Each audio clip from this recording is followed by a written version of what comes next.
네, 차영인의 숲길 2부 함께하고 있습니다. 자, 매주 토요일 이 시간은 특별한 분을 만나보는 시간으로 함께하는데요. 자, 오늘은 서귀포 동원교회 정정일 목사님을 만나보겠습니다. 목사님 안녕하세요. 네, 안녕하십니까. 반갑습니다. 지금 서귀포 동원교회 부임하신 지는 얼마나 되셨어요? 횟수로 하면은 3년이고 정식으로 부임하고 나서부터는 1년 6개월 정도 되었습니다. 그리고 1년. 위임받은 지는 네. 한 5개월 됐고요. 네. 예. 제주에 오시게 된 이유가 있으셨어요? 제 처가 서귀포 출신입니다. 아. 그래서 처 덕분에 오게 됐습니다. 네, 사모님이 제주 분이시군요. 예. 자, 지금 1년 6개월. 예. 이게 처가가 있는 곳에서 목회를 하신다는 건 느낌이 또 어떤가요? 그저 처가에 감사할 뿐이고 네. 물론 하나님께 먼저 감사해야 되겠지만 처가에 감사할 수밖에 없는 게 저희 교회하고 처갓집하고 걸어서 7분 와.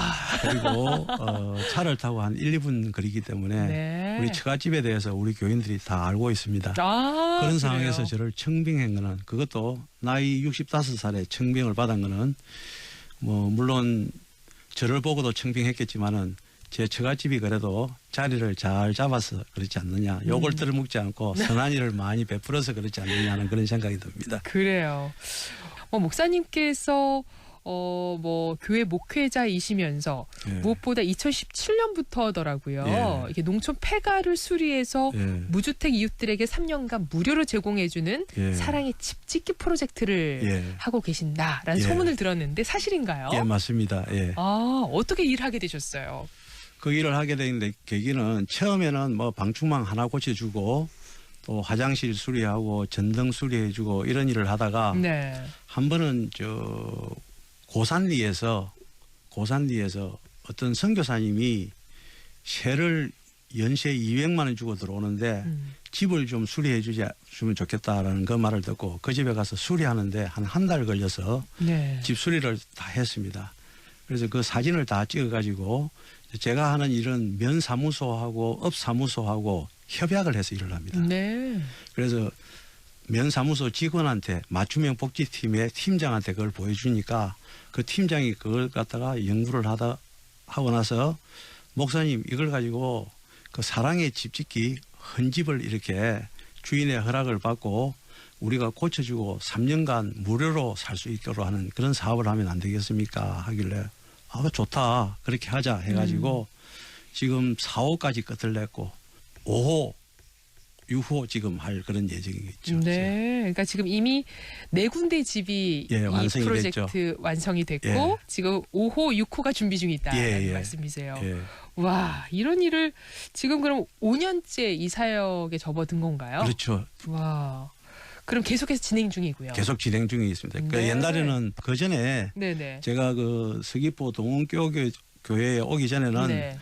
그 방주사회복지지원센터라 해가지고 네. 그 안덕면에 있는 관광교회로 유명한 방주교회. 방주교회가 있습니다. 네. 그 방주교회에서 이제 방주사회복지지원센터라는 것을 하나 만들어 가지고 네. 거기에 이제 센터장으로 제가 부임을 했죠. 아. 거기는 이제 그 우리 방주 이사장님이 그 사비로 많은 돈을 이제 내게 되지고 그걸 가지고 이제 이웃을 돌보는 그런 일을 했죠. 그런데 이웃을 돌보는데 네네. 그냥 돈으로 도와주는 것이 아니고 직접 찾아가서 그러니까 이걸 갖다가 지금 정부에서는 맞춤형 복지팀이라 그러대요. 네. 맞춤형으로 해서 그 가정에 딱 필요한 것을 직접 이렇게 고쳐주는 것이죠.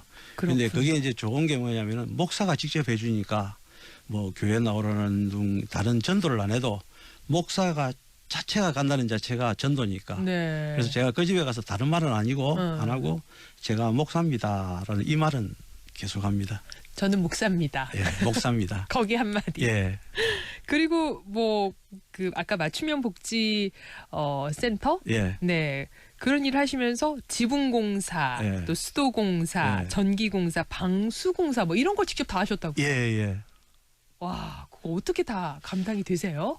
그 사실 제가 이 일을 하면서 네. 가장 아쉬웠던 점이 지금 생각하니까 아쉬운 점이 네. 뭐냐면은 그 공사장에 가면은 시다라는 것이 있죠. 그러니까 공사를 하는 사람들을 기술자들을 도와주는 사람을 네네. 시다라 이제 그러는데 그걸 한 2년 하고 했으면 내가 참 잘했겠다. 그런 생각이 들었어요. 왜냐하면은 네. 저는 목사 신분에다가 또 돈은 내가 직접 내는 것이 아니지만은 그 억이 넘는 돈을 내가 지출하는 그런 상황에서 내가 이제 하나의 그 주체가 되어지기 때문에 네. 시다가 아니고 주체로서 일을 하니까 뭘 모르고 일을 많이 했던 것 같아요.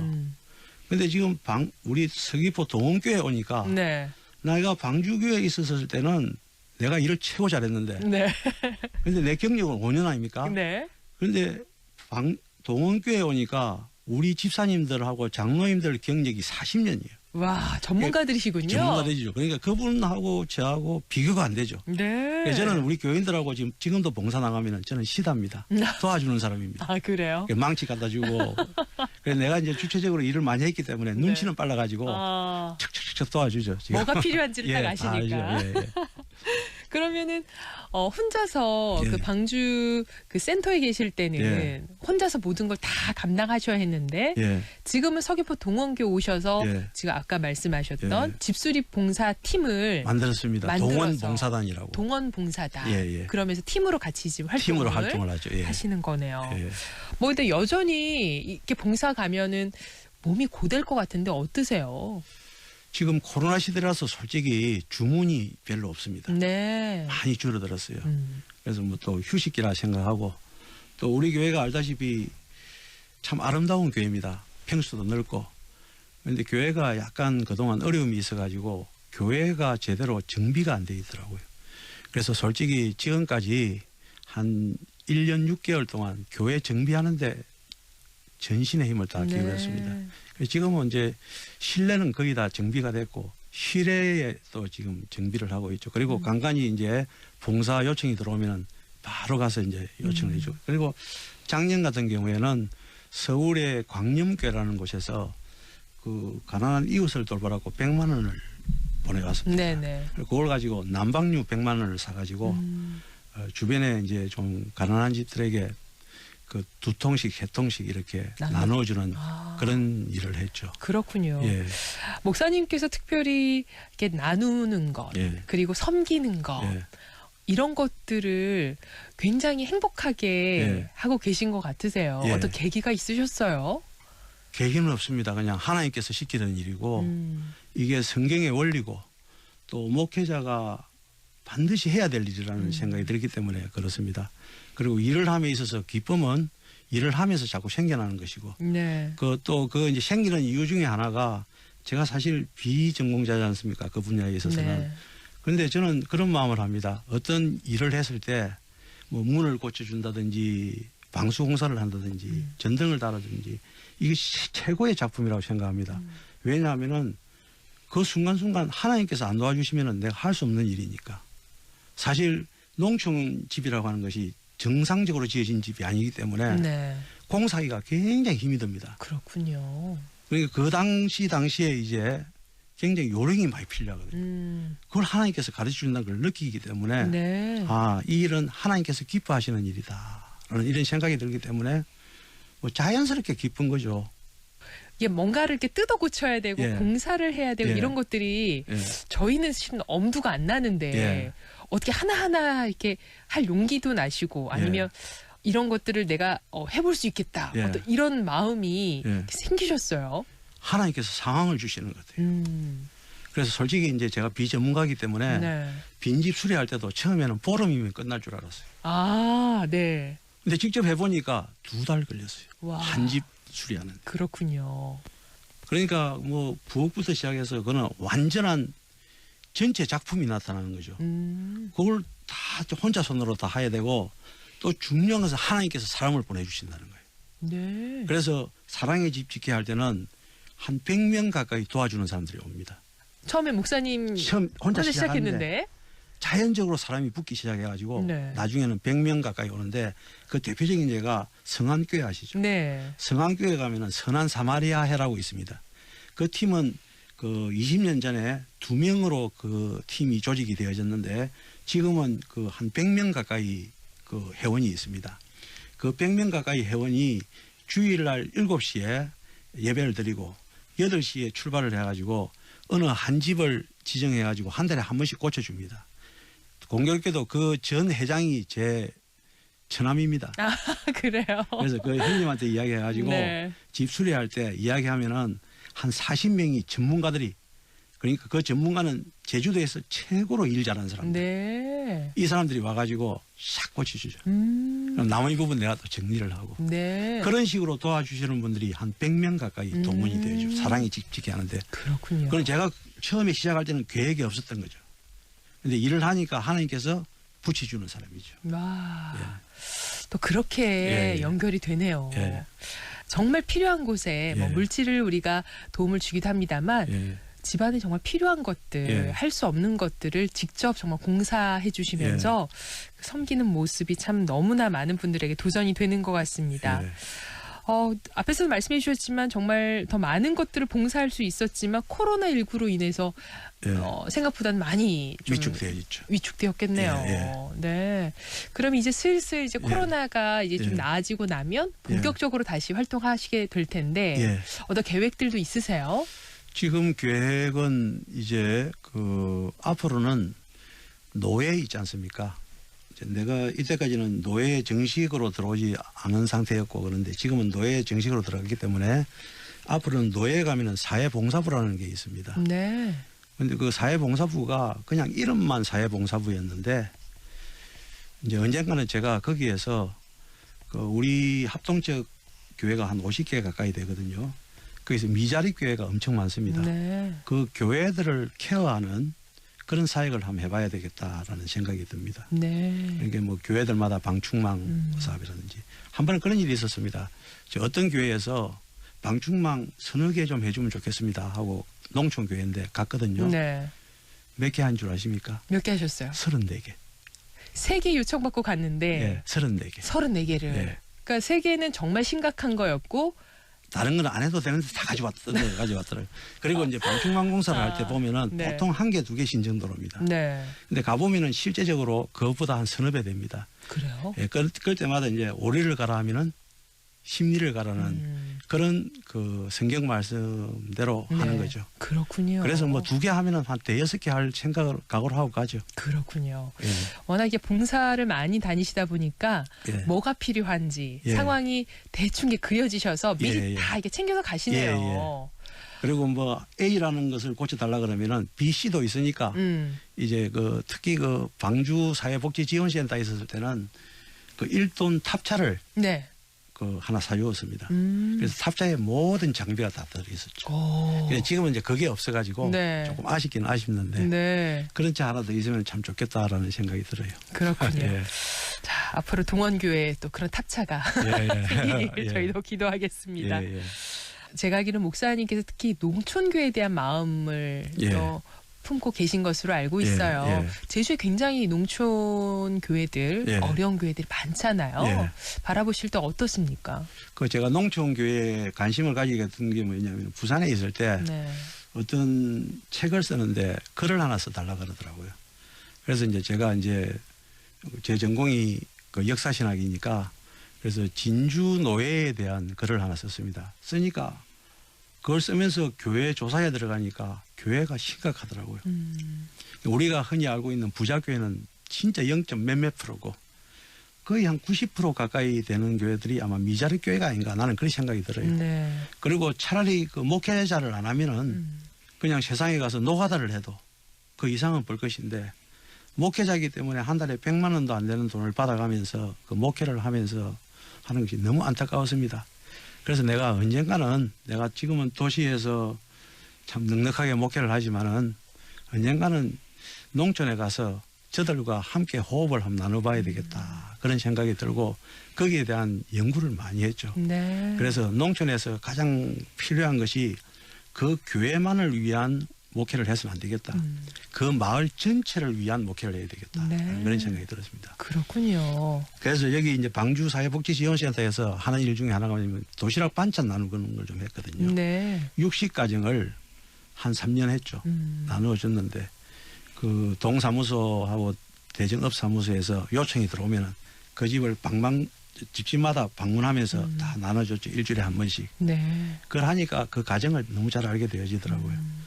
그래서 지금 한국 교회가 교회 중심으로서는 돼서는 안 되고 교회가 있다면 그것이 그 지역 중심의 교회가 되어야 된다. 네. 그런 생각을 많이 해봤습니다. 그래요. 그러니까 교회가 그냥 예배드리는 데서 끝나는 게 네, 아니고 예. 그런 곳이 아니라 예. 그 지역을 잘 섬길 수 있는 예, 예. 그 지역의 교회가 되어야 예, 된다라는 예. 그런 말씀을 주셨어요. 예. 그래서 서귀포 동원교회 오셨을 때 예. 동원 봉사팀을 만드셔서 지역을 그렇게 예. 많이 섬기게 되신 거네요. 예, 예. 네. 예. 어떠세요? 많이 흐뭇하시죠? 저는 요즘 설교할 때도 제가 이 일을 해서 그런지 모르겠지만은 네. 성경에 보니까 선한 일을 해라는 데가 너무 많더라고요. 전에는 그게 눈에 안 띄었는데 새벽 기도회 준비하면서 보니까 성경 말씀에 선한 일을 해라. 말세니까 선한 일을 해라. 이런 게 너무 많더라고요. 네. 그래서 이 하나님께서 우리 교회에 내려주신 지상 명령이다라는 생각이 들더라고요. 그래서 참 잘하고 있구나. 스스로 허무하죠. 네. 예. 지금 이제 목사님 오신 지 1년 6개월 정도 예, 됐습니다만 예. 동네도 이미 소문이 났을 것 같아요. 어떤가요? 동네 분들이 이제 제가 사실 이렇게 양복 입고 있는 날은 별로 없습니다. 맨날 작업복만 입고 있으니까. 네. 그래서 동네 분들이 참 부지런한 목사가 왔다 이 정도를 알고 있죠. 그리고 교회가 깨끗해지니까 교회는 크고 아름다웠는데 네. 정비가 안 돼 있었죠. 네. 그리고 제 아내도 지금 손이 퉁퉁 부을 정도로 지금 손을 부을 정도로 열심히 일하고 있습니다. 그래서 그래요? 내가 이제 별명이 네. 동원교회 사찰이라고 그렇게 부르죠. 그렇군요. 그 옆에서 사모님도 같이. 둘이 좀 그 청소하는 거는 네. 둘이 뭐 죽이 좀 맞습니다. 그렇군요. 네. 와, 정말 섬김이 무엇인지 보여주고 네. 계시는 서귀포 동원교회 정정일 목사님과 이 시간 함께하고 있습니다. 목사님께서 갖고 계신 비전은 무엇인가요? 저는 그 큰 비전보다는 여기 부산에 와서 이제 서귀포에 와서 요즘 강하게 느낀 것이 무엇이냐면은 부산에 한 21년 있을 동안에는 내 개발을 위해서 시간을 참 많이 투자했다. 그 당시는 그게 당연히 옳은 건 줄 알았는데 지금 생각해 보니까 그 당시 교인들에게 미안하다는 생각이 들었어요. 내 학위 받는데 시간을 투자하고 또 내가 뭐 노예 일하는데 또 시간을 투자하고 그래서 내 개발을 위해서 시간을 많이 투자했는데 이 서귀포 동원교회 와서는 이제 그런 것들은 필요 없고 이제 남은 임기 6년 동안 그냥 뭐 특별이라는 말은 빼고 그냥 하루하루 성실하게 섬기면서 살아야 되겠다 이 생각만 듭니다. 네. 그 하나님께서 환경을 만들어 주시는 것 같아요. 그래서 지난주 설교가 뭐냐면 받아들임의 순종, 상황이 주었을 때 받아들이고 순종하면은 하나님께서 기뻐하신다는 거. 그 이번에 강하게 느꼈죠. 그렇군요. 그래서 이 상황도 마찬가지예요. 네. 이 여러 가지 집 짓는 이것도 나한테 상황이 주어졌고 나는 그냥 순종하고 나아가고 그러니까 하나님께서 기쁨 주시고 이 공식 같아요. 네. 그래서 뭐 특별히 뭐 계획은 없습니다. 그냥 지금 하는 일 꾸준하게 나이 될 때까지 마치고 가는 겁니다. 네. 그리고 또 이제 이번에 저희 어머님이 돌아가셨습니다. 지난주에 90세 되시는데 네. 저희 어머님을 하간 예배를 드리면서 내가 그런 말을 했습니다. 내가 죽으면은 진주 제 고향이 진주니까 진주 여기 묻혀야 되나 아니면 서귀포에 묻혀야 되나 이 이야기를 나누니까 제 동생들이 이제 믿음의 사람들 하는 말이 형님이 마지막 목회했으면은 거기가 목회의 마지막이 되는데 제주도에 묻혀야지 이런 이야기 하는 거예요. 그래서 동생들한테 또 많은 걸 배웠습니다. 그래서 앞으로 뭐 지금 생각으로는 죽어도 우리 교회도 동원 부활의 동산이 있습니다. 거기 묻혀야 되겠다라는 그런 생각으로 그게 하나의 각오가 되어지대요. 그래요. 예. 목사님께서 그 살아오셨던 시간의 얘기를 잠깐 들었습니다만 예. 정말 주어진 것, 하나님께서 맡겨주신 것에 최선을 다하는 삶을 사셨구나. 예, 맞습니다. 그거는 맞습니다. 하는 제가 생각이 모자라니까 들어요. 그냥 주어진 환경에서 최선을 다하면 그때 하나님께서 지혜도 주시고 또 기술도 주시고 그러더라고요. 너무나 아름답게 목회를 하고 계시는 또 섬김의 삶을 보여주고 계시는 서귀포 동원교회 정정일 목사님과 이 시간 함께하고 있습니다. 목사님 벌써 이제 인터뷰를 마무리 지어야 할 시간이 됐는데요. 마지막으로 목사님께서 특별히 좋아하시는 찬양 한 곡 들으면서 마무리 지을까 합니다. 어떤 찬양 들어볼까요? 찬송가인데 네네. 그 부산에 있을 때 우리 아버지 친구 목사님이 돌아가셨을 때 교회에서 장례식 하면서 했던 그 찬송인데 네. 내 영혼이 438장 내 영혼이 은총 입어. 네. 이 찬양 특별하신 이유가 있으세요? 저 목사님이 좋아했던 곡이 내가 좋아했던 곡인데 이런 생각이 그래요. 들었죠. 자, 이 시간 정정일 목사님께서 좋아하시는 찬양 내 영혼이 은총 입어 들으면서 이 시간 목사님과 인터뷰를 마무리 짓겠습니다. 목사님 제주에서 남은 목회 행복하게 또 하시고요. 또 많은 분들을 아름답게 섬기는 모습 또 보여주시길 기대하겠습니다. 고맙습니다. 예, 감사합니다. 할렐루야.